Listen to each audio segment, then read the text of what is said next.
In 2008, at the 30 Years of Terror convention, Halloween franchise producer Malek Akkad confirmed that a sequel to Rob Zombie's Halloween, a remake of John Carpenter's 1978 film, was in the works.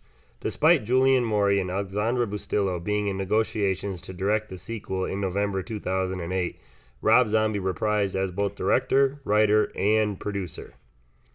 In an interview, Zombie expressed how the exhaustion of creating the predecessor made him not want to come back for a sequel, but after a year of cooling down, he was more than open to the idea. He explained that with the sequel, he was no longer bound by a sense of needing to retain any John Carpenter-ness, as he felt free to do whatever. Akkad said the original intention when they believed Zombie was not returning was to create a normal sequel. Akkad and his Trancast International Films producing company hired various writers to come up with drafts for a new film, but none worked. According to Akkad, the producers really wanted Zombie to return, as Akkad felt that there was something lost in the translation when the duo took over the project. After his work on the 2007 remake, Zombie had earned the trust of Akkad, who told him to ignore any rules that they had set for him on the previous film.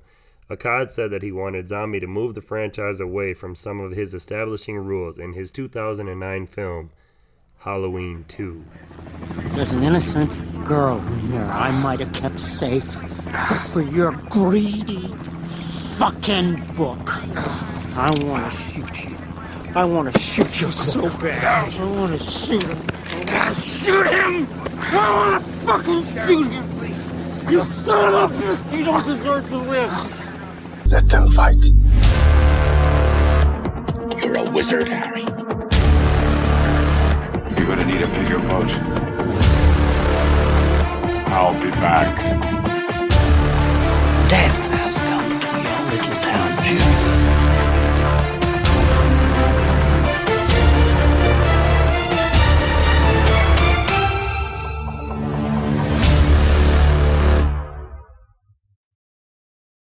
Hey everyone, welcome back to Chills and Thrills. Connor here along with Chris, and today we are looking at the 2009 film Rob Zombie's Halloween 2. So this, when I seen that we were getting a sequel to Rob Zombie's Halloween, I was excited. Didn't know where he would take it. I was curious about if he would kind of make it his own film and do this like really like outlandish like crazy thing, or if he would kind of take notes from the original Halloween 2 and give it like a hospital setting and have Michael like kind of coming through the town to get Laurie again, or like where I was very curious to see how Rob Zombie would do this one. And Chris, did you seen this in theaters, you said, back in the day? I did not. I didn't get to see either of Rob Zombie's Halloweens in theaters. I didn't see this one probably until about 3 years later. I think I was on like a bit of a vacation house sitting for an extended period for some family members that were out of town, and so I just used the time to catch up on a bunch of movies I hadn't seen, and this was one of them. And luckily, I got to see the director's cut of the film, and it. It's certainly one of those entries where the director clearly pushed everything into their own vision, for better or worse. I hear there's some sort of, feedback from Rob Zombie that these Halloween movies were very difficult to make, and he was challenged at every turn, and that he kind of like, in some sources even say he like claims to disown these movies or isn't really proud of them. But I only know the movies that we have.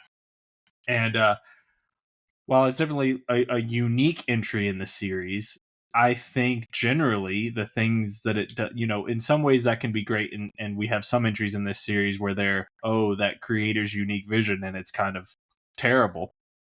And I think, this isn't a perfect movie. There's a lot of criticisms that I have for it, but I think generally speaking, this sort of Rob Zombie Halloween duology here, I actually think it's a highlight of the franchise, these two movies that exist on their own and tell this sort of unique, self-contained interpretation on the mythos. And I actually am generally overall like very positive on both of these entries, a lot more than I thought I was going to be before this marathon.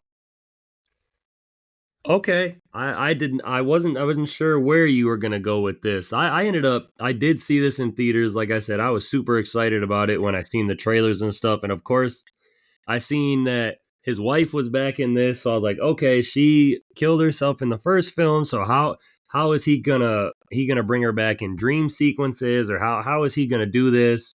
And I walked out of the theater very kind of like blank minded, like what the hell did I just watch? Like I was trying to like comprehend like where Rob Zombie went with this, why he went in this direction. And there are things that I do really like about this film coming off of the first one, and then there are things like with all Rob Zombie films that just drive me up the wall. And I do think for coming into like a second Halloween film, clearly with the first one, he kind of had restraints to where he had parts of the story that had to be almost like shot for shot with John Carpenter's original. Like there were certain things he did to pay respects to it and things like that. And with this one, he just absolutely took it his own way in his own route and did his own thing with this film. So there's definitely things I like about it. There's things I really dislike about it.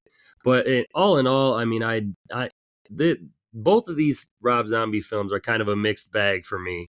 So I mean, I guess we'll get into it a little more once we talk about like the cut comparison of the film and like our favorite categories of the film and things like that. But they're definitely a mixed bag, but the things I like about the films I really do like. So I mean, this isn't nothing to like this isn't a terribly made movie. It's still shot very well. It still has good cinematography. We have good music, good Michael Myers action, good kills and things like that. So I mean, mo- a lot a lot of Halloween fans are kind of hit or miss on these. So I'm kind of right in the middle. Yeah, and I can understand these are the kind of movies that if someone says, "Oh my gosh, I hate those are the worst of the franchise, they shouldn't count." I get it and I understand it and I don't really begrudge anyone for that. These are movies that are either going to really really work for you or really really not work for you. And I thought I was going to be in the camp of really being down on these movies, but in light of the whole franchise, I was shocked at how much you know this one off take, how much I really did enjoy them for what they were. It's pitfalls and all. The things that are bad about Rob Zombie movies are the things that are bad about most Rob Zombie movies. The sort of a little bit too much of like the filthiness and the depravity and things like that. But in general, it's like you look at this and it's like, well, you know, there's not a whole lot of parts of this franchise where you can say like, oh, those two movies tell a really complete story, or those two movies are generally satisfying within themselves. Especially a lot there are some entries in this franchise that I think get overpraised, and it's like I wouldn't want to waste my time on them again, but I would watch these every now and again. And I will say that for a two parter, I do like the complete story that we get with this, and I know that there was supposed to be a third one for this, and Yeah, that but never not came from to be. Rob Zombie though, and I ultimately think that a third one would have kind of just like that if there was a third one in this series that everyone would just be kind of saying like, yeah, just stop after the second one, don't bother with the third one. I feel like that's the kind of fate that would have fallen upon it. Yeah, I do agree with that because I did read up, and Rob Zombie did have a lot of trouble making these movies. That went after the first one, he didn't want to come back and do a second one, and he ended up coming back and doing this film and kind of like I said, taking it his own route. He had way more freedom with this one, so that's why we got a more, I guess you could say, more Rob Zombie styled Halloween film than his original one in 2007. Yeah, But and it seems like controversially that it was kind of this thing where it's like they gave him more freedom, but then they sort of like slashed the budget, and you read about how they like slashed like weeks off of the shooting schedule, and that there were like the first couple of days of photography got sent to the airport and they got x-rayed, and so then that footage was ruined, so then they had to scramble to reshoot footage. So it sounds like it was like a really really horrible experience, even though it was a bit more of like a he was kind of free to go take the story in his own direction. It sounds like the production was absolute nightmarish even after the success of the first one, which is a real shame. Like I think anecdotally he says things like throughout the whole first one they were saying like they were like, oh, we need to make this a hit. We need to make this a hit. You're going to keep it from being a hit. And like they were on him about that. And then when the first one was a hit, all of this second one, they were breathing down his neck saying like, don't ruin the hit that was the first one. Don't mess up the hit that was the first one. And so, everyone can say like, oh my gosh, this is just Rob Zombie doing 100% of everything he wanted to do. But it sounds like there was just like absolute nightmares that he had to deal with, so take of that what you will. Well, I came out of the theater, and of course, it's Michael Myers and Halloween, so like I had a good time. But it was one of those things that until I seen the unrated director's cut, like I was wondering, like I was looking up on the internet when I first seen this, like what did that ending mean? Like what was the actual ending? Was that her locked in an asylum? Was she dying? Was she this? Was she that? So like. I can't remember exactly who went with me. I think it was like me, my mom, my older sister, because we all liked watching these Halloween films when we were younger. And so we were all walking out of the theater kind of like talking amongst each other, like, what the hell was that ending? Like, what does that mean? Is there going to be a third one? Was he trying to set something up?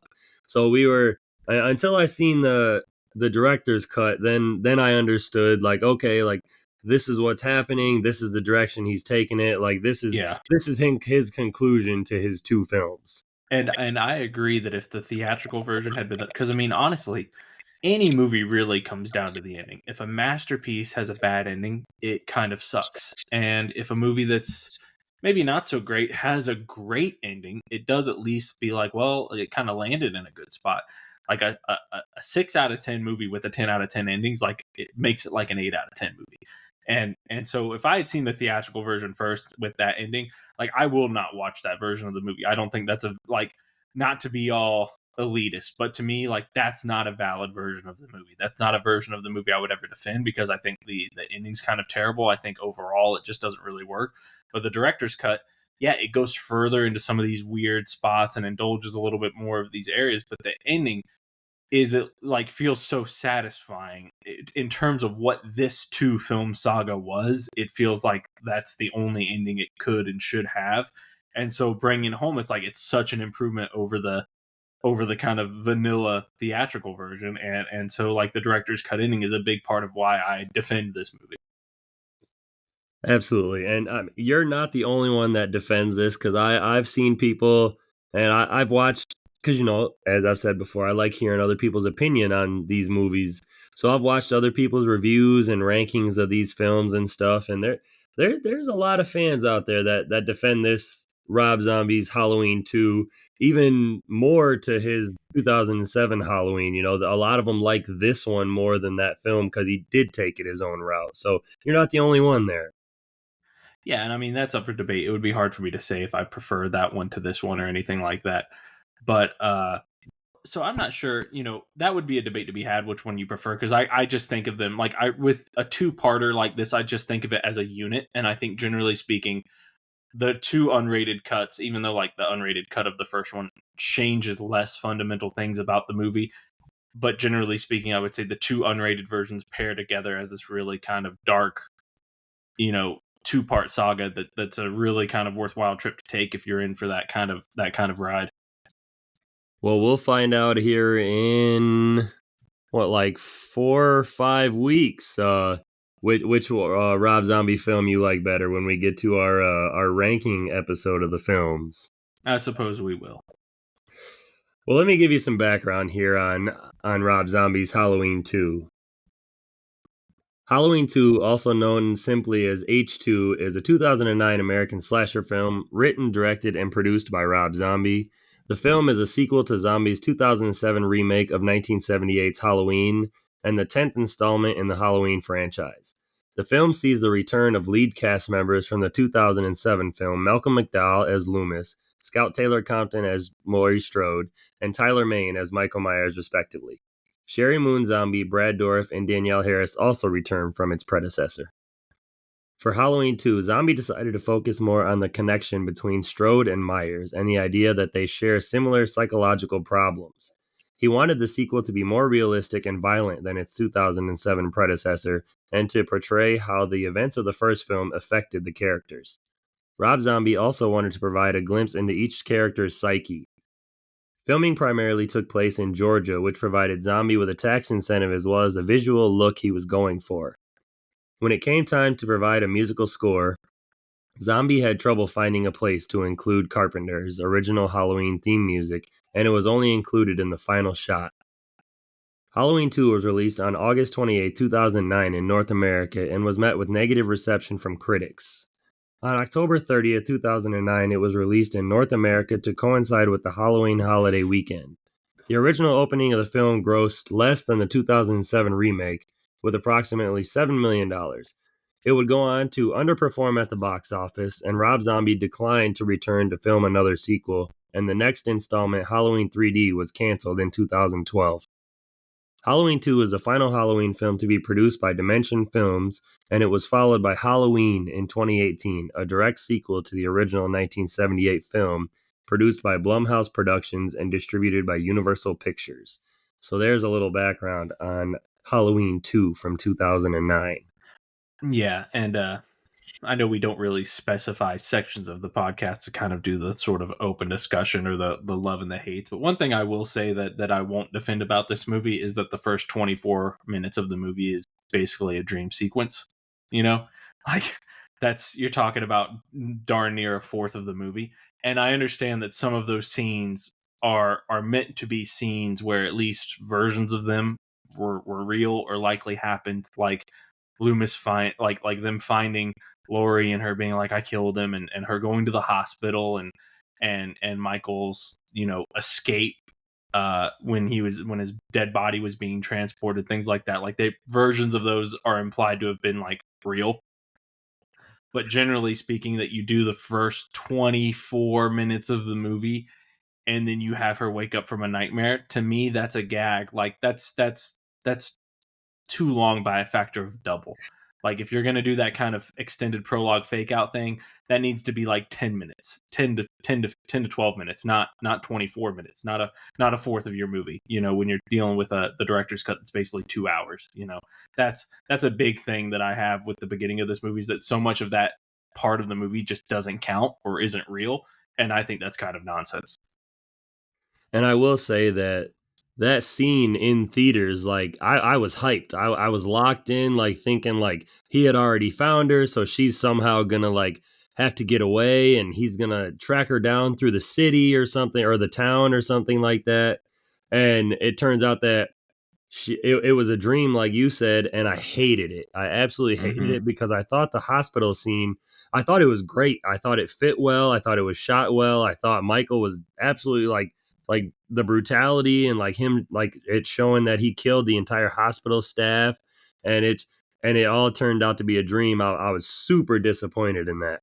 Yeah, and then what you're doing essentially is that you're not officially really starting your movie until 24 minutes in. Like that's not how any movie should work, But so the movie has a lot to overcome, because now normal movies, for horror movies especially, the first 24 minutes, that's your first act. That's where you're setting up everything and laying the groundwork for everything. And now this is starting at basically page 0, minute 0, 24 minutes in, to be like, okay, now we've got to really establish what's going on. What's the deal with Lori? What's the deal with Annie, Brackett, and all that stuff? Like, because we just spent 24 minutes having some fun with some nonsense. That's a big, that's something that the movie ends up having to overcome. Yeah, absolutely. I think they could have done something in the hospital with, left Michael Myers out of it, shown that our main characters were in the hospital, and then we could have fast forwarded to 2 years later and reintroduced us, once they're out of the hospital with what's going on in their lives. Show her going to the hospital, show them Michael sort of like the hitting the cow and Michael escaping thing, and then boom, 2 years later. Simple as that. Then you've just cut 15 minutes out of the movie, 10 minutes out of the movie at least, maybe more. It's ridiculous. Exactly. Well, why don't we go ahead and we'll get into a trailer for Halloween 2. We'll get a plot synopsis right off, and then we'll come back with some numbers, fun facts, our cut comparison differences, and then our favorite categories of the film before we get out of here.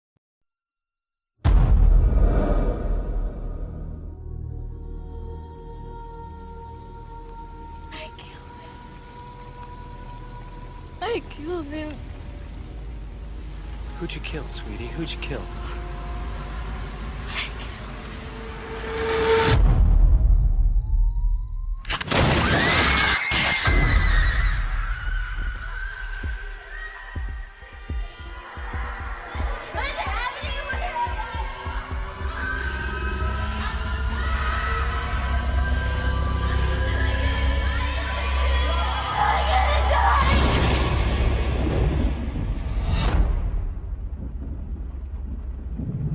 Nurse? Hello? Is anybody here?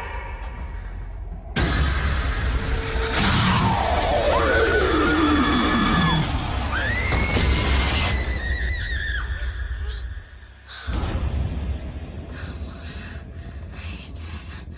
He's dead. You've witnessed the birth of evil. Are you a giant? Now, the secret behind his madness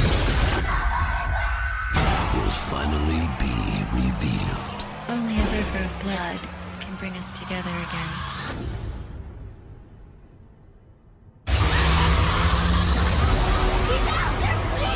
No, there's no one out here.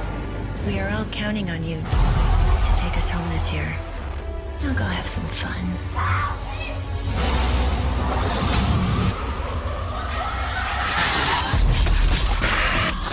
On August 28th, Evil is here. It's walking amongst us. Michael is more evolved. Rob Zombie Strong enough. completes his extreme vision of a terrifying legend. Kill her, baby.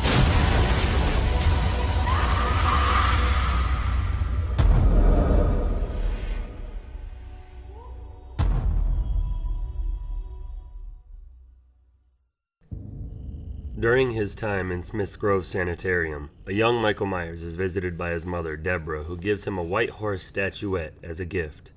15 years later, Laurie Strode is wandering around in shock after having shot an older Michael. Sheriff Lee Brackett finds Laurie and takes her to the hospital. Meanwhile, the paramedics pick up Annie Brackett and Michael's psychiatrist, Dr. Sam Loomis, who survived being attacked by Michael, and also take them to the hospital. Michael's body is taken in another ambulance. When the driver has a traffic accident, Michael awakens and escapes, killing a paramedic injured in the accident. 2 years later, Laurie is now living with the Bracketts. Michael has been missing and is presumed dead. While Laurie deals with her trauma, Dr. Loomis has chosen to turn the event into an opportunity to write another book. Elsewhere, Michael, who is still alive and living as a drifter, has been having visions of his mother's ghost and a younger version of himself, who instructs him to reunite with Laurie. Michael arrives at a farm and kills the owners before he sets off for Haddonfield. As Michael travels to Haddonfield, Laurie begins having hallucinations that mirror Michael's past. Her hallucinations also begin to include her acting out Michael's murders. Meanwhile, Loomis goes on tour to promote his new book, only to be criticized by the public, who blame him for Michael's actions and for exploiting the deaths of Michael's victims. When Loomis' book is released, Laurie discovers that she is really Angel Myers, Michael's long-lost sister.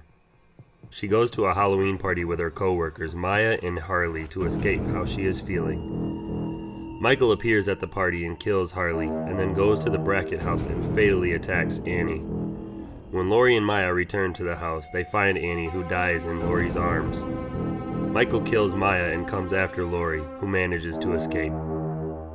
Sheriff Brackett arrives home and finds his daughter dead. Laurie flags down a car, but Michael kills the driver and flips the car over with Laurie still inside. Michael then takes the unconscious Laurie to an abandoned shed. Laurie awakens to a hallucination of Deborah, seen by both her and Michael, who asks her to call her mommy. The police discover Michael's location and surround the shed. Loomis arrives and goes inside to try to reason with Michael. While Loomis is inside, Laurie tells him she's being held down and starts to panic, as Loomis tells her it's all in her mind. The ghost of Deborah Myers tells Michael they are ready and to take them home, as Michael tackles Loomis through the wall of the shed. Michael then rips off his mask and screams "Die" as he stabs Loomis, killing him. The police open fire following Sheriff Brackett's orders.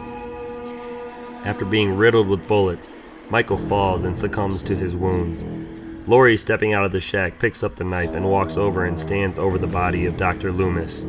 A trigger-happy cop fires 3 shots at Laurie, hitting her as Brackett hollers, "Hold your fire," in the distance.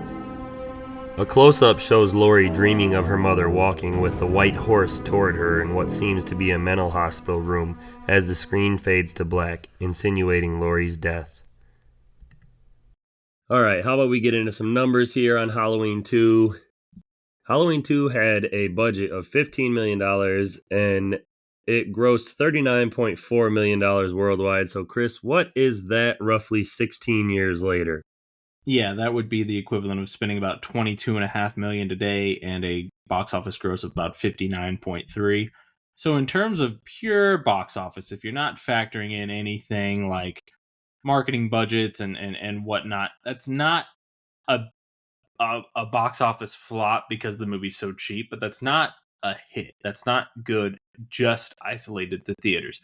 But the thing is that we always say about horror movies is that they're so cheap that if you can just even kind of break even in theaters, there's a lot to be made in the ancillary markets. You know, like when your movie costs 200 million, sure, selling 10, 20, 30, 40 million in physical media or what have you isn't that much of a game changer if you're making like a $200 million blockbuster. But if you're making a $15 million horror movie and it pulls in 40 million at the global box office, then like you've kind of like it's kind of a wash. And then you'll be especially these Halloween movies that are seasonal, you'll be relicensing out that on the streaming services every Halloween, even if it's for cheap. That's recurring money. You'll be selling the DVDs, then selling the Blu-rays, and I'm sure eventually, even with these 2 movies, selling the 4K discs.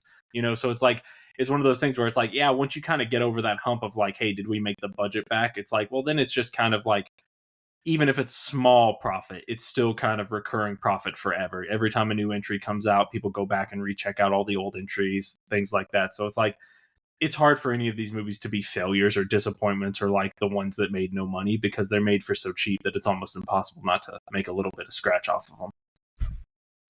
Exactly. And I think for a $15 million budget, I think the film looks good. I definitely think the cinematography and the directing, and I think this is one of Rob Zombie's best jobs when it comes to his camera work and things like that in this film. I just wish we got a better film out of it. Yeah, and he shot on 16 millimeter instead of 35 millimeter. So that's referring to the millimeter size of the frame, the celluloid. So it's a much smaller frame, 16 versus 35. That's less than half. So that's why there's so much grain in the image, and the image is kind of soft because you're literally shooting on a smaller by more than half piece of celluloid, but then blowing that up to the same 50-inch screen or 100-inch screen or what have you. And so you get a softer image with more grain. It makes it look more kind of like gritty and dark and low budget and atmospheric just because of the nature of it. But it's a good look. And he goes back to his sort of 16:9 image aspect ratio for this one, when the last Halloween was a 2:3:5 with the bars. If you watch this one on a 16:9 TV, there will be no bars. The 2007 film would have bars, and I think he films most of his movies with that 16:9 aspect ratio, and I think that's a better look overall. I think he does a great job with it here, and I think we got a pretty good movie out of it. I will say I do like the grainy look on the screen. For I horror, do like it's that. really good. I used to hate it, but for horror movies, I think it's really good. It makes them feel vintage. Exactly, especially for like the dark scenes in the nighttime or anything like that. I think the grainy look. I don't know why I like it. I just like how it makes the film look when you're watching it. Yeah, Rob Zombie once apparently even alleged that he preferred people to watch his movies on DVD instead of Blu-ray because he kind of liked the worse look of it. So I mean, that's a weird, that's a very artsy thing, but I mean, I get where he's coming from because he's going for that really kind of grungy vibe. Absolutely.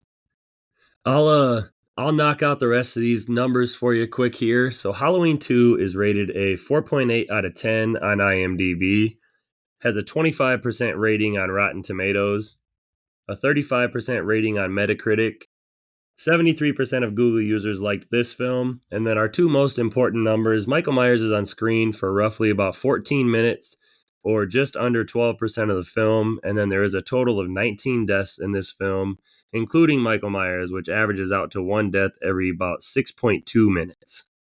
Sounds about right. You know, the unwashed masses don't like the movie. It's not shocking. Yeah, 25 and 35% from Rotten Tomatoes and Metacritic. I mean, it's got the strikes. It's a horror movie. It's a Rob Zombie horror movie. So even horror fans like have a stick up their butt against Rob Zombie, and it's like it's a remake or readaptation of like a valued property with a lot of dogma in the fandom. So it's got all the ingredients where it's like critics were never gonna like it, and then the diehard audiences are gonna have their own biases and prejudice against it. Like it was never gonna win out any of those rankings. No, and I will say I don't think it is my least favorite in the franchise, and it's definitely not my favorite. Oh, it is far from my least favorite in the franchise, and I think it. I mean, geez, Louise, you know, I'll just leave it at that. See, I can't wait to hear this ranking. This is going to be good. I'm sure I'm going to have some. I've got some hot takes in my rankings, I'm sure, but it's like I stand by what I'm about to say. Hey, I do as well, so we'll get there in a couple weeks. I can't wait. Yeah. All right, so I'll roll into some fun facts for you here. I got quite a bit on the film. My first one for you here is that John Carpenter was offered a cameo in the film by Rob Zombie, but he politely turned it down. Yeah, I'm sure he was very. I'm sure he was polite in turning it down. I wouldn't have been shocked if he unpolitely turned it down. You know, like this is not going to be. This isn't. You know, this isn't John Carpenter's Halloween that we're dealing with at this point. This is a whole different interpretation, for better or worse. Absolutely. You know, maybe we in a different timeline, we could have got Michael Myers killing John Carpenter in a Halloween 2 film by Rob Zombie. Oh, I wouldn't have liked that. No, just cast him as some old head somewhere in the town and just leave it at that. Somewhere in the bookstore. I don't need Michael to kill him. No. My next one for you here is the characterization of Dr. Loomis as a greedy, unlikable egotist was Malcolm McDowell's idea. He told Rob Zombie he didn't want to give the same performance from the first film, so while writing Sam Loomis for the sequel, Rob Zombie based his egotistical and self-absorbed personality on Dr. Phil and his talk show. Yeah, that's another glaring thing it's very controversial about this movie. I don't like Loomis being portrayed so negatively and like such a douche and such an egomaniac. I don't like it. It's not a good thing. It serves a purpose in this movie, and it kind of gives Loomis something of like a character arc of redemption, but that is not like I would have much rather had a more traditional Donald Pleasance type of run. I think they went too hard and too far with making him like so utterly unbearable and disagreeable. Like you can make the fame and the fortune or the whatever go to his head without going like all the way, you know? So I think it was like they dialed it up to 11 and it's like maybe we could have done with like a 7, you know? And that's exactly what I was thinking is dial it down just a little bit. You can make him rich and he can be like self-absorbed and things like that, but he made him portray it in this film as he didn't care about any of the events that happened to anyone. He just wanted to write his book, go on like his book tour, sign books and be like this famous like egotistical person, and we could have got that person, but it could have been somebody who was like living off of the events, like, hey, like this is my story, like I survived, you know, these people survived, and we could have had it that way, like a sympathetical character instead of like make him a bit more reflective, a bit more contemplative, make him go on a bit more of a journey in terms of like maybe he starts off very douchey, but after a couple of scenes and moments, he starts to get his act together a little bit and starts to look for a bit more of redemption or something like that. You know, maybe have his publicist be the one pushing him into a certain direction. He's like, no, this isn't right. You know, like you could have gone there without going like that unrelenting in it, because it does make him very unlikable, and you don't want Loomis to be a dick. Like simple as that. Exactly. So Caroline Williams cameos in the film as Dr. Maple, one of the surgeons mending Laurie's injuries in the operating room, and she played Stretch in the Texas Chainsaw Massacre 2 from 1986. And Rob Zombie's a fan of the franchise and asked her to appear in the film, and she was happy to do it. Now, we all know Rob Zombie's a fan of Texas Chainsaw. It's all over his filmography. It's kind of like the wildest thing. It's like that there hasn't been a Rob Zombie Texas Chainsaw Massacre movie. It's one of the most crazy things ever, you know? Hey, and I mean, I'm a fan of that franchise too, and she was one of my favorite characters in that franchise. I like seeing Caroline Williams. We talked about a little bit that she did in our Hatchet 3 episode. So I mean, she's definitely, she's nothing new to horror. She's definitely been in her fair share of horror films. Mm-hmm. Bill Moseley was cast as the bouncer in the strip club, but reportedly left after one day of shooting due to tensions with the producers and not Rob Zombie himself. He was recast with Jeffrey Daniel Phillips, who was already playing another role at the party scenes, so he has a dual role in this film. Yeah, it would have been good to have Bill Moseley in there, and that just kind of speaks more to the absolute chaos that making these movies was, and apparently Rob Zombie even alleges that there were certain members of the crew that were like stealing from the budget or scraping money from the budget or swindling money out of like the funds of the film. And I don't know the manner by which that stuff gets done in the industry, by which it can be done or does get done, but like that sounds like an absolute nightmare, so this is just more evidence to that. Well, and then this is the second time in these two films that Bill Moseley gets scrapped, because in the theatrical version, he was one of the security guards who was supposed to be transporting Michael. So yeah. And Rob Zombie needed to have his assault scene in there, so Exactly. My next one for you here is the scene in which Laurie runs through the hospital parking lot in the pouring rain wasn't done with a rain machine. That was just the actual weather in Georgia that night, and they simply went with it. That's good. I like that.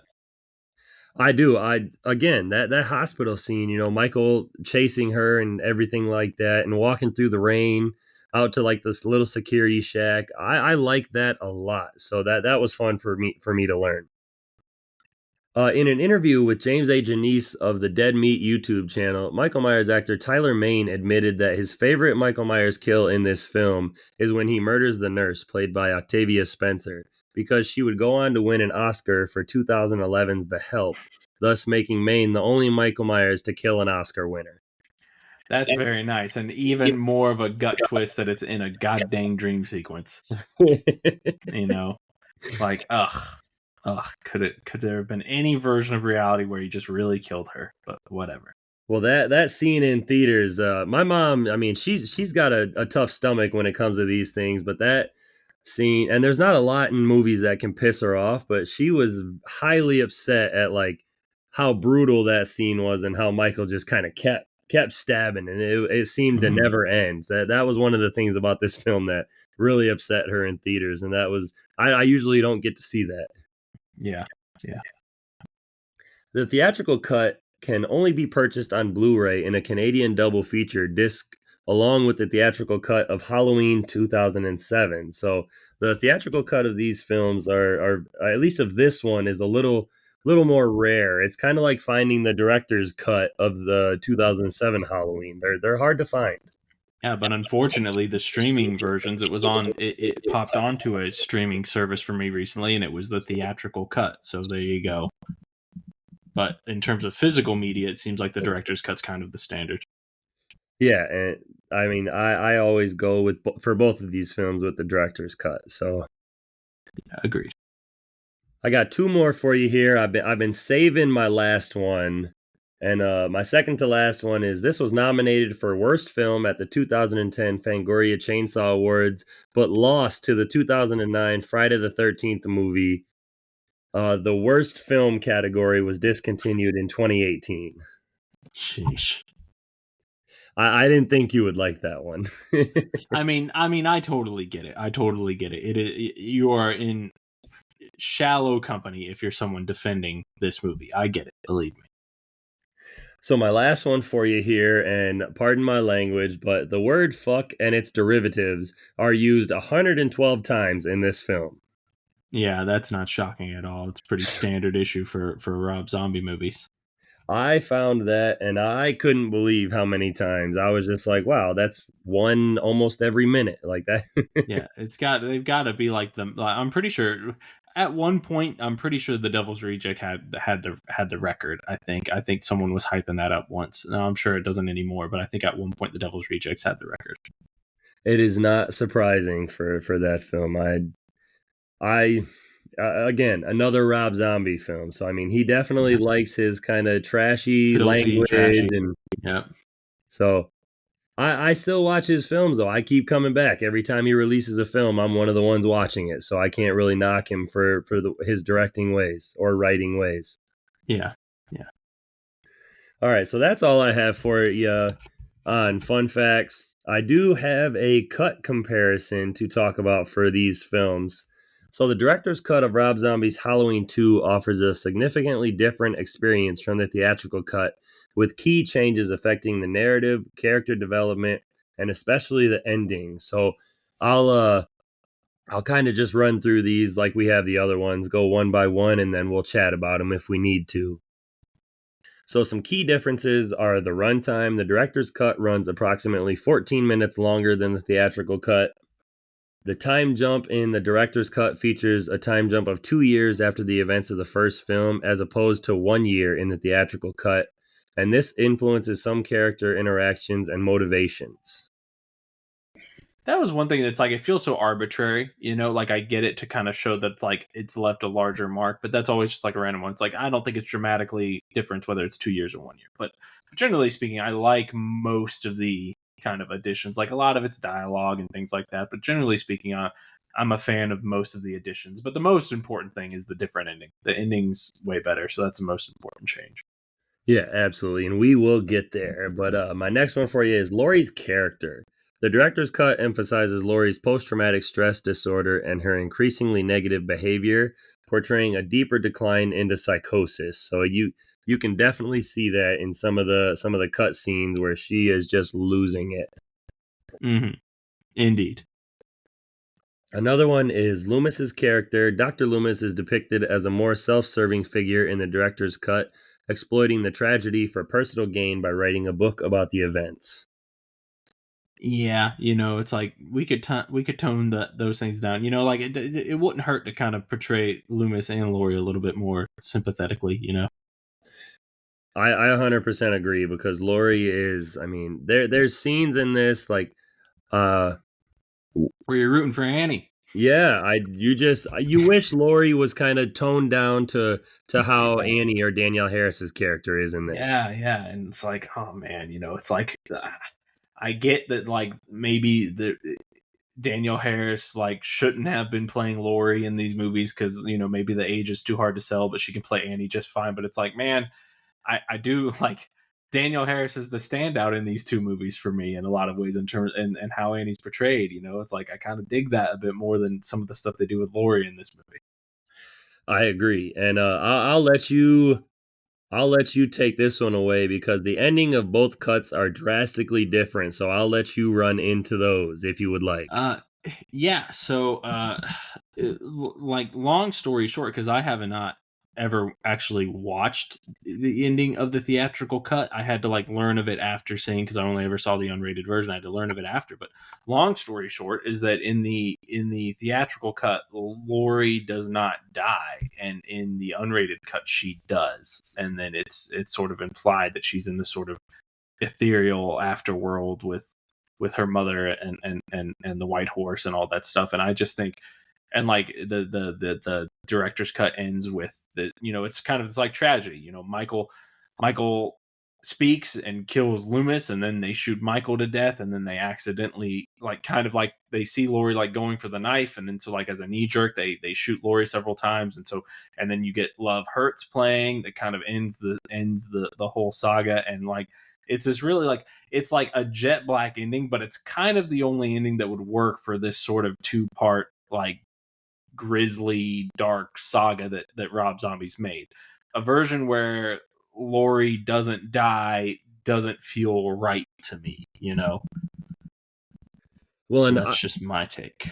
Yeah, I got to see the theatrical version in theaters again. So it's Michael and Brackett ends up shooting Michael twice, and he falls that while they're in the shack, and Laurie ends up going just bonkers and stabbing him numerous times, and she takes Michael's mask and walks out of the shack or shed with it on, and takes it off and kind of just stares at it, and that's when we get the transition to her in the room sitting on the bed with the white horse and her mother or Sherry Moon Zombie's character walking towards her.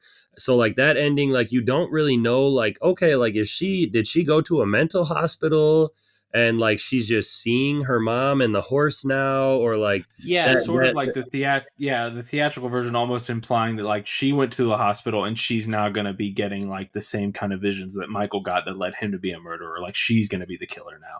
Whereas the director's cut is a bit more of her like being welcomed in the afterlife kind of a thing.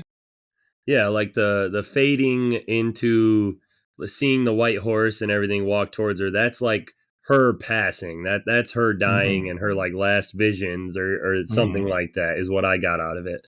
Yeah, yeah. And I definitely prefer that to the theatrical cut, you know, in my opinion. I just think it's darker but it's stronger, I think, and I think it brings the whole thing home to its point. It's like this is like how these characters are all sort of like the grisly tragic conclusion to this whole saga is that they pretty much most of the main principal players, Michael, Loomis, Laurie, all die. Yeah, I agree with you. I like the director's cut ending as well. I like how we get a trigger happy cop, and then we get the slow motion of like Lori being shot and falling, and I do think it's a more full story ending. So Mm-hmm. that it doesn't leave you questioning like this is a definitive ending, and the other one leaves you with like, okay, where are we going from here? Are we getting a sequel? Is this it? Yeah, it Is feels she almost set up crazy? for sequel bait. Yeah, it almost feels set up for like, well, if she's alive, then we can bring her back again, and then we can do some other crazy stuff. Like it feels sort of, it's like this is at least like a conclusion, and it's like a conclusion to end all conclusions in a sense. Exactly. I 100% agree. So, and then there are some differences. I'll run through these real quick. There with some additional scenes. The director's cut includes additional and expanded scenes such as a longer opening scene with Laurie and Loomis, an extended hospital dream sequence, more dialogue between Laurie and her psychiatrist. Loomis's press conference is longer, discussing Michael's complex. A scene where Laurie freaks out while running a bath, an expanded argument between Laurie and Annie, a scene where a non-masked Michael Myers reacts to a billboard for Loomis's book, and then a longer reaction from Sheriff Brackett upon finding Andy's body, including childhood footage of the actress. And I think that I mean, we'll get to it later, but I think that's another highlight addition to the movie. 100%. I think everything that I kind of just went over, besides the Lori like freaking out scene while she's running a bath, like all the anytime she kind of freaks out and kind of goes on like a swearing rant and things like that in Yeah, this film kind of drive me nuts. But I think everything else that I just mentioned, I like. and more Danielle Harris is always a good thing. Exactly. So that is all I have for you on the cut comparison. Not as deep of a dive as we have on some other films, but if you don't have anything else for that, would you like to get into your favorite character of this film? Yeah, my favorite character is actually Brackett. He actually in this little two film saga, Brad Dourif actually kind of gets elevated to like a main character by the time you get to this second chapter, and I think he's like sort of wholesome and well meaning and well intentioned and just trying to be like the do right by his daughter kind of daughters now in a sense, and just to he's kind of the everyman, and he's just trying and so he's like in a lot of ways like the nicest and most relatable character, and I actually like his sort of elevated prominence in this entry. So yeah, for me, like it's Brackett all the way in this one.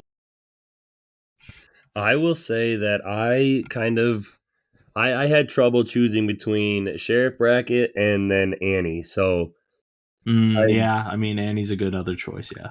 I fought between those two because Sheriff Brackett is he becomes, we didn't get too much of him in the 2007 film, but we get quite a bit of him here, being like he taking in Lori and like being another father figure for her. And you can tell through this movie that he cares about these two girls, and they've been through a lot, and he kind of tries to help them in any way they can. And Brad Dourif, getting, like you said, he gets to expand on his acting. Like me, I'm used to only seeing him, or not even seeing him really, hearing him as the voice of Chucky. So like when it came to this, I didn't really see a lot of other films that he had been in or acting that he had done. So I liked seeing, like, being able to see the expanded version of his acting and seeing like him deliver some emotion and things like that. So that was one thing for Sheriff Brackett. And then Annie, for just being like the sympathetic, like, friend character that you can root for. So I kind of had like a two-way tie between those two. I agree with that. So I'll give you my favorite score for the film, and I wanted to give out. I kind of had two, and I don't know if one of these is going to be yours. So I'll mention one, and then I'll let you go. But my favorite one was when Brackett finds Annie, and we get like the sympathetic, like, slow music as he's realizing that, like, his daughter has passed away, that she's been murdered and attacked for the second time now. And it was just a very emotional, like, scene. And like, you really don't get this like soft, somber, sad music in these Halloween films. So I thought it was a really good, like, score and moment for the film, and it's accompanied by a great scene as well. So I'll let you go, and then I'll mention another one. That's actually exactly the pick that I made, is Brackett finds Annie. It's funny, I've seen reviews for this movie that claim that Brad Dourif's performance in that scene is absolutely terrible, and then other people being like, "Oh my gosh, he's delivering it and he's selling it so hard, it's so believable." So I mean, your mileage may vary, kind of a microcosm of the whole discourse on the movie. You either kind of really hate this movie or kind of really appreciate what it's going for. I think he does well. I mean, I don't know how you expect anyone to react when they find their daughter, dead and naked on the floor, and they've been attacked a second time after they barely survived a couple years ago, like the ultimate failure, as a dad, I suppose, or at least that's how you would feel, So, I mean, I think he sells it pretty well. And I think cutting in the footage of young Danielle Harris, it's like we all kind of grew up knowing younger Danielle Harris from Halloween 4 and 5. So seeing that footage of actual little Danielle Harris, like, is a bit more hard hitting than it would be for any other random actress in this movie. So I think that the music accompanies the scene very, very well. I think it's exceptionally done.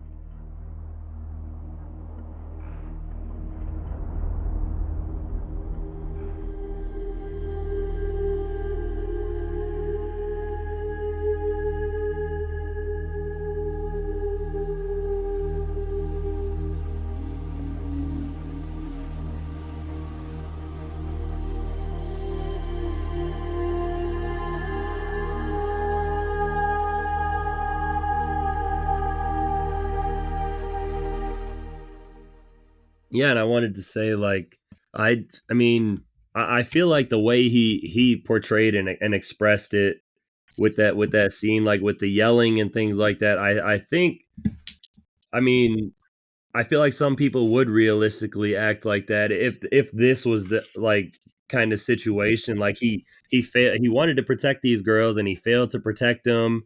And he was always worried about Michael Myers coming back, or like where his body was, because they never found his body. So like, it was always in the back of his mind. So like, he's pissed off at himself. He feels like he failed these girls, So like him being mad and upset like this, like, it's kind of self-explanatory. It makes sense. Indeed. So what was your favorite quote or most memorable line from the film? Yeah, I actually, and this is another controversial one. I like when Michael yells "die" on Loomis before killing him. I know that's a hot take. I know Michael's not supposed to talk, but like, I like the idea that the one person Michael hates enough to get a reaction and to actually get him to speak as an adult would be Michael telling Loomis to die. So that's actually the line that I like the most. And also, like, it's kind of like a least favorite or like dishonorable mention. Like, I hate that Loomis is the guy in this movie that's like, Michael Myers is effing dead, DEE dead, like, DEAD dead. Like, really, like, Loomis of all characters is going to be the one writing off Michael's return when normally he's the one character in these movies always saying that Michael could still be alive, So that's like a dishonorable mention. But yeah, I mean, I kind of dig that Michael says die and kills Loomis. I will be honest, I did not expect that from you whatsoever. So when you said that, but then once you started explaining it, like that, this is the one guy that has Michael like pissed off and out for vengeance, and like out like enough to actually speak for the first time in around 20 years. I was like, okay, I like that explanation, so I'll give you that one. Mine was and I mean, pardon my language again, because there's some expletives in this, but it comes from Brackett, and it's when Dr. Loomis comes up and he's trying to help at the end of the film, and Sheriff Brackett just lays one on him and hits him, and he goes, "There's an innocent girl in there I might have kept safe, but for your greedy fucking book, I want to shoot you. I want to shoot you so bad." And the officers start to pull him off, and he goes, "I want to shoot him. I want to shoot him. I want to fucking shoot him." And he goes, "You son of a bitch, you don't deserve to live." And it's just Brad Dourif delivering that. I thought it was amazing. Yeah, we don't get to see Brad Dourif rage out very much, and normally we're just hearing it as Chucky. So yeah, it is a good crash out. It's a good scene. And it's absolutely deserved. I thought Dr. Loomis absolutely deserved it. So when Sheriff Brackett punched him, I kind of in the theater gave a little fist pump, like, yeah, like, Yeah, hit him again. exactly. So I'll give you my favorite scene, but that when Brackett hits him at the end there, I kind of get pumped up a little bit, like, yeah, you deserve that. But my favorite scene went along with my favorite score, and it was Laurie finding Annie, and this is the other score I wanted to kind of give a little shout out to, and it was in the first film as well when the mother was actually watching the home videos and getting ready to right before she commits suicide. It was just like this soft piano tune, and that was the other score that I thought was really well done when Laurie finds Annie, and you just hear in the background, like, you don't see what happens to Annie, but you hear it through all the grunts and the things crashing in the house, like Michael throwing stuff around or Annie trying to hide. So I thought that was a great scene, because like you know that something bad has happened to Annie because you see Michael standing behind her, and it like slow motions to her running away, and then it cuts to Laurie and the other girl pulling up to the house, and you just hear what's going on. And then Laurie finds Annie a little later on. So I thought that entire scene was phenomenal. Yeah, it's a good moment. Like elevating Annie to be this like very prominent sort of secondary main character in these two movies, and then killing her off just gives it that much more like weight. My favorite scene, I got to go with it. It's the director's cut ending. It's having the guts to kind of, Michael kills Loomis, they shoot Michael to death, Laurie gets shot, it's kind of over. Like, it's a jet black ending, but really it's the difference for me between this movie just being kind of forgettable and this movie being like, hey, they kind of like, this was something kind of weird and dark and twisted, but like they kind of landed it with the ending. So for me, like I've gotta heap some praise upon the ending of the movie. Yeah, and I mean, You I play Love definitely, Hurts in the background, and it just lands. yeah, and it's a completely different version of Love Hurts. Mm-hmm. I like it. I like it. Yeah. I like Love Hurts, the original song. So that was a nice surprise hearing that. It was a little shocker in theaters. Yeah, kind of like making Love Hurts kind of becoming in the same way that Mr. Sandman was like the song of the franchise for a little bit. It's like Love Hurts is like the song I think of when I think of these two Halloween movies. Yeah, absolutely. So I'll ask you this one first. What was your favorite kill or death scene in the film? It would have to be Big Lou and his lover, just because that was the part of the movie that just felt like the most particularly brutal in the way that it's kind of executed, and like Lou's running around and like bleeding everywhere, and then Michael goes and gets her and is bashing her against the wall there. Like, it's just so like, it's just like peak violence, like extreme violence, and so Rob Zombie in the way it's done. So like those leave the biggest impact on me.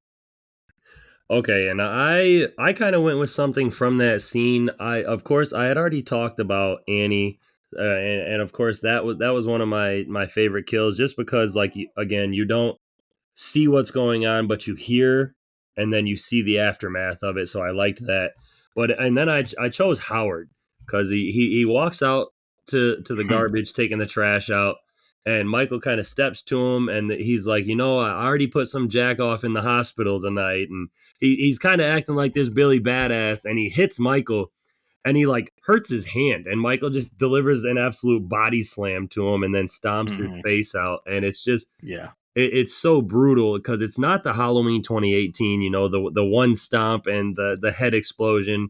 We get like 3 or 4 stomps, and then we see that his face is just mutilated. So I liked that we got this like wannabe tough guy, and he found out real quick that there's It feels another like guy. almost every Halloween movie has to have one of these moments at some point or another. The person who thinks they got it, but they totally don't.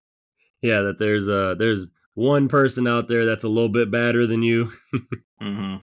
So that was one that kind of had a big impact on me because it was just a pretty brutal one. And I mean, honorable mention, I wanted to mention the guys who attack Michael in the field, and they kind of think they get the better of him, and he kind of flips his hood up, puts his mask on, and then he just handles business. So that was another one as well for me that I liked a lot. Agreed. So that is all I have for you on our favorites categories. Do we want to get into what we thought on the portrayal and the look of Michael Myers? Because that's one of the things I hear a lot of people say. Yeah, Hobo Michael is either gonna really kind of like, you're either okay. I don't know anyone who loves it. You're either okay with it or you hate it. And I mean, again, it's not like I would ever want this look for Michael for like multiple movies or for this to be how Michael is, but it's like for this specific sort of 2-part story that's being told, like it makes sense that after 2 years Michael's mask would basically like be all ripped apart and that he would be looking all like hobo-ish and things like that. Like in terms of the story, it adds up. Like Michael's not going to be clean shaven in the wild, like it's not the ideal look for Michael. It's not the iconic look. It's not what you want. But for the story, it's like, well, it's kind of what you got to go with in some regards. So it's like, I don't love it, but I kind of accept it. And I think that's kind of the best they could hope for. I'm kind of right there with you. Like I clearly like I was when I seen it in theaters, I was never a fan of it. I clearly liked that the mask was still beat up, but I didn't like that there were shots in the movie where he didn't have the mask on. But it's like one of those things where like I guess if you're trying to hide from the police or like keep a low profile, like you're not gonna sit here and wear this mask constantly. Like you're gonna look like a bum or a hobo or somebody who's just kind of making his way through town or something. And so like the face, like all the facial hair in this bothered me, but then of course I thought about it and I'm like, well, this guy isn't just gonna walk up to somewhere and ask for a haircut or shave or something. So like all of these things make sense that bother me, but they still kind of bothered me.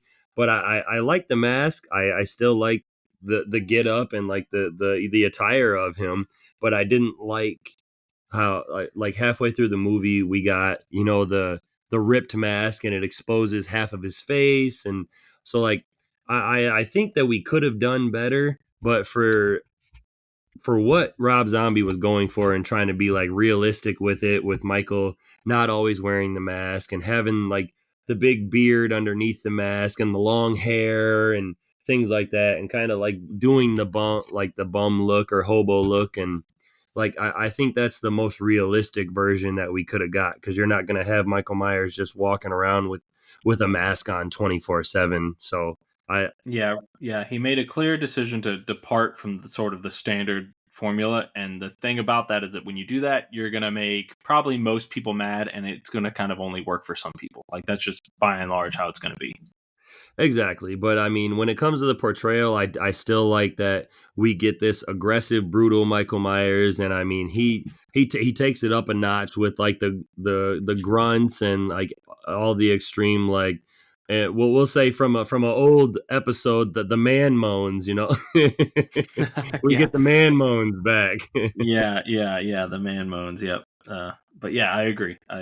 I definitely like how brutal Michael Myers is in these two Rob Zombie films, and they even took it up a notch in this one from the 2007 film. So Agreed. I do like that. So do you want to dive into our Friday the 13th and Halloween comparison? We're doing Jason X versus Yeah. Rob Zombie's Halloween 2. Yeah, I'll dive right into it.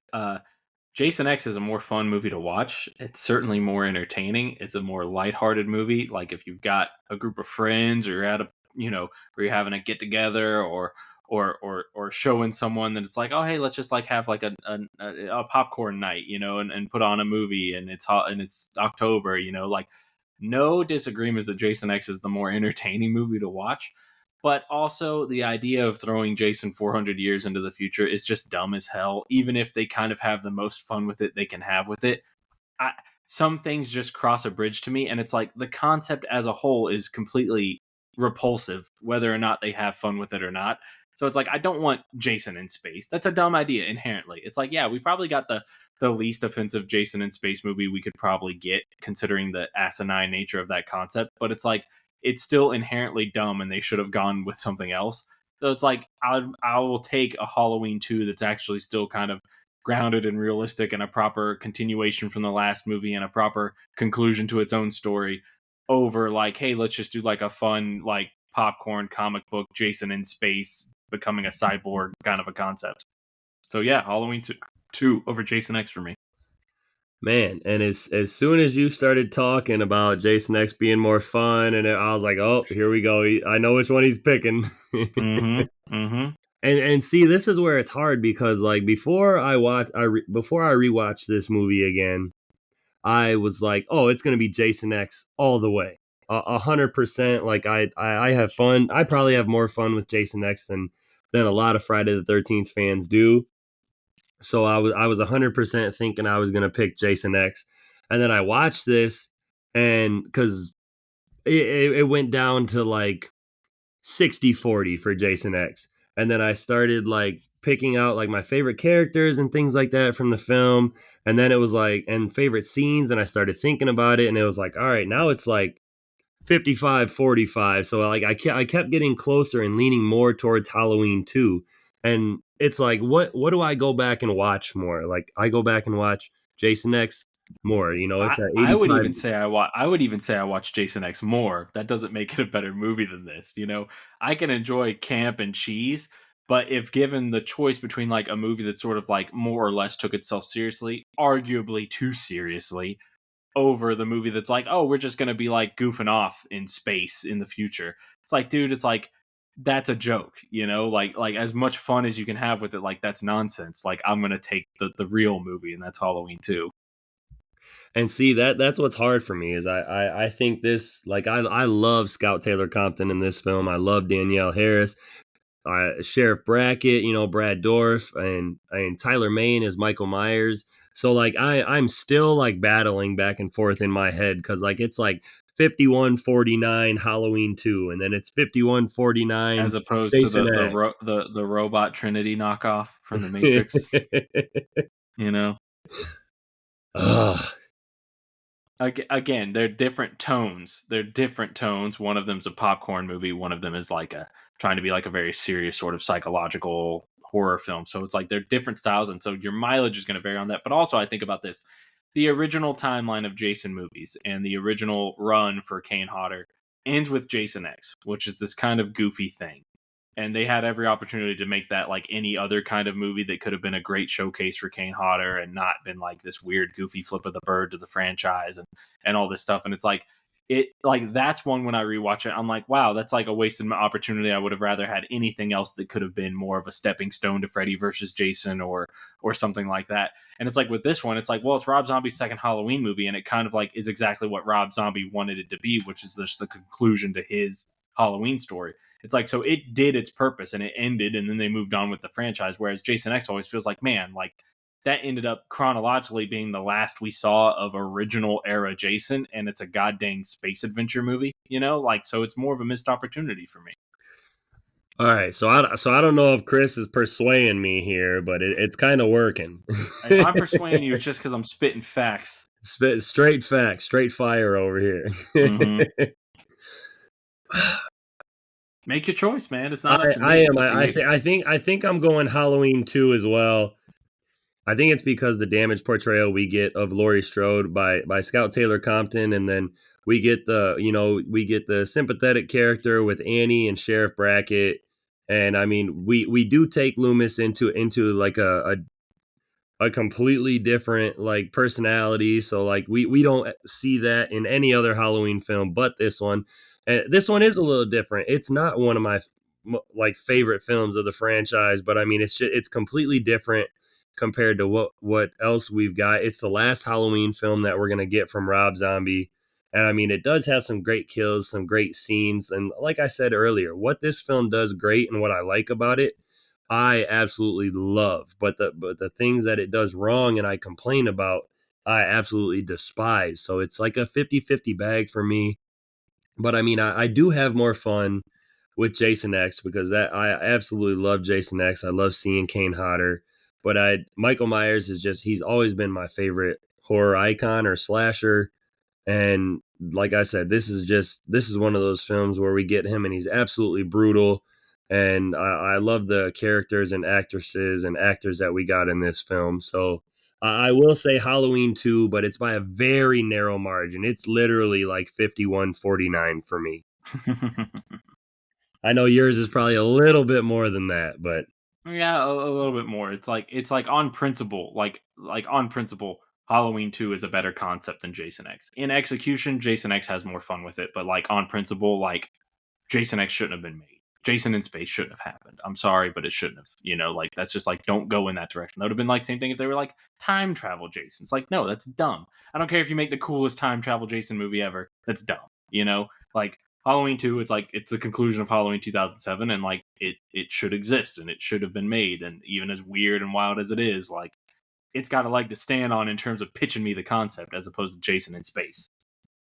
and that's where you kind of like you might have persuaded me a little bit with saying that like this film is actually trying to be like realistic. Like it's not something that's 400 years into the future. It's happening here and now, and it's trying to be the conclusion of a story. So that's kind of what won me over there. I was like, yeah, that's true. Like this is the conclusion of a story. It may not do it perfectly or to everybody, like where everybody's satisfied, but it does end the story here. So that's what kind of where I went with that in deciding this one. Captain of the debate team over here. I'm telling you, it's not the first time he's persuaded me a little bit. Uh-huh. Godzilla raids again. They still, I saved that one for you. It's better than it gets credit for. All right, before we get out of here, how about we run down some final thoughts here of Rob Zombie's Halloween 2 if you'd like to lead, and then I will talk about what we're doing on our next episode, and we will get out of here. Yeah, it's a very flawed movie. Definitely has problems. I'm not here being. I'm. There's the video essays that exist that every horrible movie in a franchise has someone being like, it's the unsung masterpiece of the series. It's like, no, that's like clickbait. Like this isn't some unsung masterpiece of the series. This isn't like secretly incredible and you're dumb if you don't get it. No. Got plenty of problems, plenty of issues. Apparently went through hell in terms of the production of it and trying to actually make the movie. So heaven forbid we can't even talk about the movie Rob Zombie was trying to make, let alone the movie we ended up with. But if you watch the director's cut and you pair it with the director's cut of 2007, like this is a very dark, grisly, dirty, grimy, ugly reinterpretation of the sort of Halloween mythos. But it tells it's this 2-film saga, and it's complete and it finishes, and it's a dark but satisfying story, and flaws and all. So there you go. I like this double feature,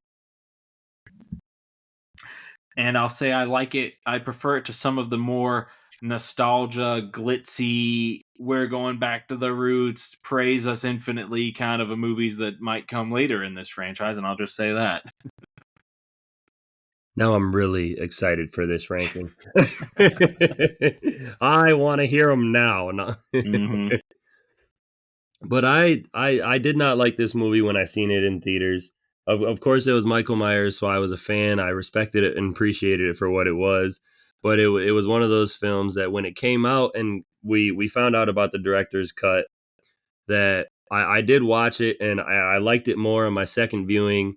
And I tend to like it more like this is gonna maybe not make sense, but like when I'm talking about it and I haven't seen it in a while, I feel like I'm very negative on it. And then when I watch it, I'm like, okay, you know what? This film isn't that bad. Like I can see what they were going for. I can see why they did this or why they did that. And I appreciate it in an entirely different angle. But if I wasn't to watch it for like 10 months and somebody come up to me and I'd be like, oh, I'm not really a big fan of that movie. I can't stand this. I don't like that.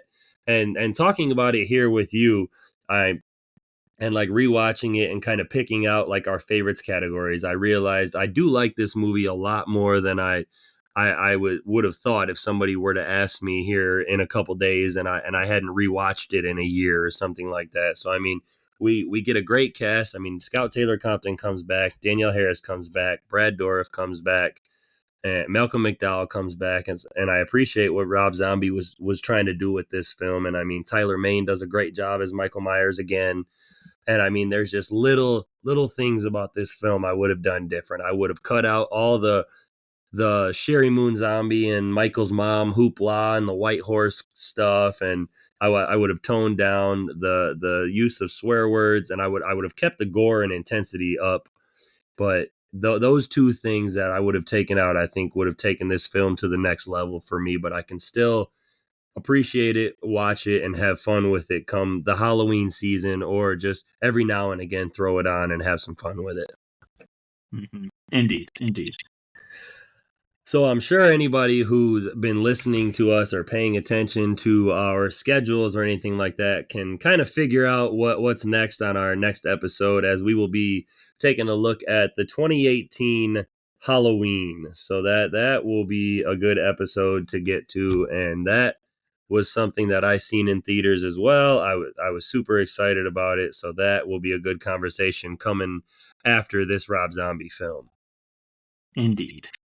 So, Chris, before we get out of here, of course, I'll say thank you as always, because this one was fun. I did not know where either of us were going to land on this, because I haven't watched this film in a very long time. And I had more fun with it on the rewatch than I thought I was going to. So I appreciate you for making me sit through it. I had, when you deal with long franchises and they kind of, you get that multiple entry problem where you do multiple entries that are part of the same series, and then the inconsistencies prop up, and then they somewhere along they go along the rails, and you're trying to be like, well, it didn't really start here, but then it started with that one, but then it didn't get really bad till that one. In franchises like that, it's very nice to be able to be like, hey, these are two one-off entries that, for better or worse, they are just two standalone entries that kind of do their own thing. They cut into the series and then they cut out of the series, and you can ignore them or you can kind of just enjoy them for what they are. It's not like, oh, this is number 4 or 5 or 6 or whatever, and it's got all the lore and the backstory and everything. So it's like, I enjoyed these a lot more than I thought I was going to relative to all the other entries in the franchise. Absolutely. And like I said, I'm glad you're joining me on these, and I can't wait to continue them. So, again, I will thank you before we get out of here. I'll thank anyone who's out there listening. Again, the 2018 Halloween film will be on our next episode, but until next time.